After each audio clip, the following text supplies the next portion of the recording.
Hello बेटा, आज है हमारा अगला चैप्टर ग्रामीण विकास, साख विपणन, कृषि विविधीकरण तथा जैविक खेती संबंधी समस्याएं, चैप्टर नंबर 8। तो इसमें सबसे पहले है ग्रामीण विकास। तो भारत के संदर्भ में ग्रामीण विकास एक विस्तृत धारणा है। इसको गिने चुने शब्दों में परिभाषित करना कठिन है। सरल शब्दों में इससे अभिप्राय ग्रामीण क्षेत्र में के उन सभी इलाकों से है जहां इसकी संरचना को सुधारने एवं उठाने के लिए प्रयास किए जा रहे हैं। ग्रामीण विकास क्या है कि जो भी क्षेत्र गांव का क्षेत्र है, गांव के आसपास का जो एरिया है, उसकी क्या कह रहा है कि इसकी संरचना, तो जो इलाका है उसकी संरचना को सुधारने और उठाने, यानी कि गांव का विकास करना। और गांव का विकास कैसे कर सकते हैं? लोगों को कृषि के लिए साख दे के, पैसे देकर, ठीक है। विपणन यानी कि उनकी फसलों को बेचने का। कृषि विविधीकरण, कई तरह की फसलें उगाना, जैसे व्यापारिक फसलें। जैविक खेती, जो रासायनिक खेती खादों से करते हैं उसकी जगह पे हम जैविक खेती करें, जिससे कि हमें यानी कि हमारे शरीर में कोई भी जहर ना जाए।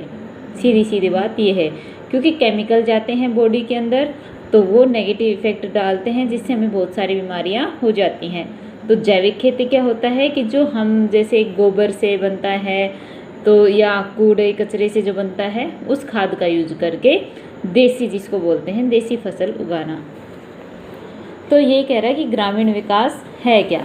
तो ग्रामीण विकास का बता दिया है कि वो सारी की सारी चीज़ें, संरचनाएं जो उसको उठाने, उसको सुधारने के लिए होती हैं।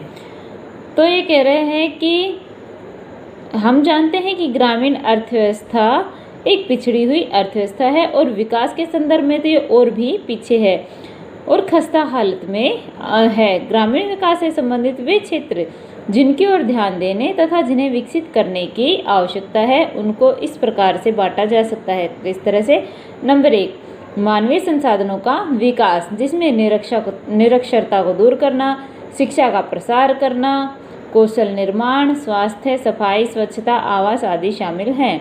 दूसरा है भूमिया कृषि सुधार। और तीसरा है खेती क्षेत्र की कुल उत्पादकता को बढ़ाना, उसे नए औजार, अच्छे बीज, खाद आदि उपलब्ध कराना।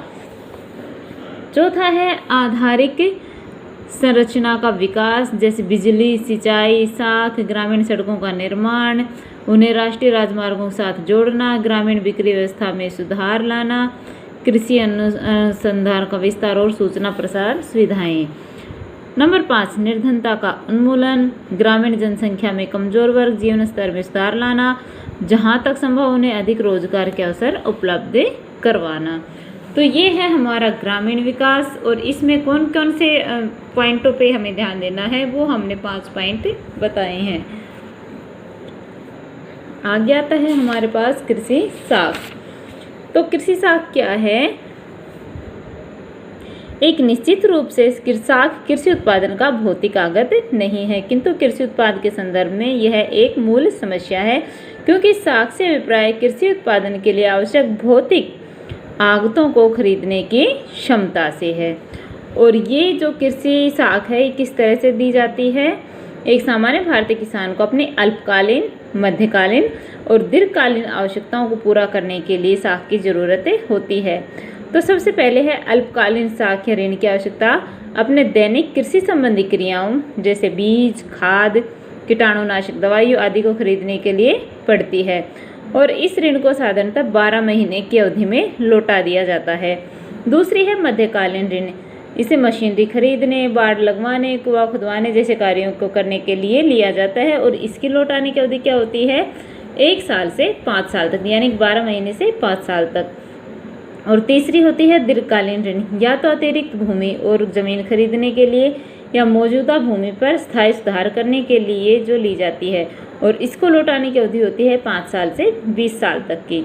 तो किसान की संबंधी आवश्यकताओं को उत्पादक तथा अनुत्पादक ऋणों में भी वर्गीकृत किया जा सकता है। उत्पादक ऋण कौन से हैं? जैसे खाद, बीज, औजार, उपकरण आदि खरीदने के लिए और कृषि की क्रियाओं जरूरतों को पूरा करने के लिए। सामाजिक रीति रिवाज, जैसे विवाह, त्योहार, जन्म, मृत्यु इत्यादि अवसरों के लिए, मुकदमेबाजी के लिए जो लिए जाते हैं, वो क्या होते हैं? अनुत्पादक ऋण होते हैं। तो आज आप करोगे ग्रामीण विकास और कृषि शास्त्र, learn and right. Thank you.